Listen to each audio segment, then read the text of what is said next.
ay rated SPG. Striktong patnubay at gabay ng magulang ang kailangan. Maaaring may masiselang tema, lengguwahe, karahasan, sexual, horror o droga na hindi angkop sa mga bata.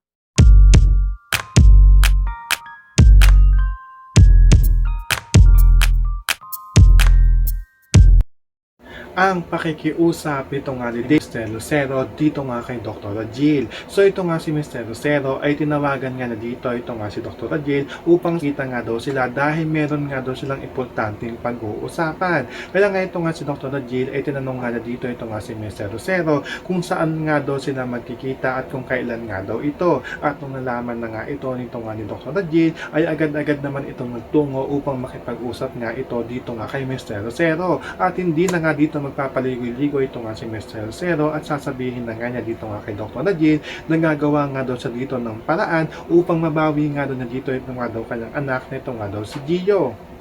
At pag nabawi na nga daw niya ito ay mangako nga daw siya na aalis na nga daw sila dito nga daw sa Baguio at magpakalayo-layo na nga daw sila. At mag-o-offer pa nga dito ito nga si Mr. Lucero na wag nga daw silang mag-alala dahil meron daw silang titirahan dahil bibigyan nga daw sila dito ng bahay. Kaya nga ito nga si Dr. Jill ay pumayag nga ito dito nga sa pakikipagkasunduan ito nga ni Mr. Lucero dahil ang mas mahalaga nga sa kanya dito ay ito nga kanyang anak na makasama nga niya na ito nga si Gio. So pakakaabangan nga natin dito kung tuluyan na nga bang aalis ng Baguio ito nga si Dr. Jill kasama itong ang kanyang anak na ito nga si Gio. Yan ang ating mga pakakatutukan at pakakaabangan dito nga lang sa The Broken Merit Vow.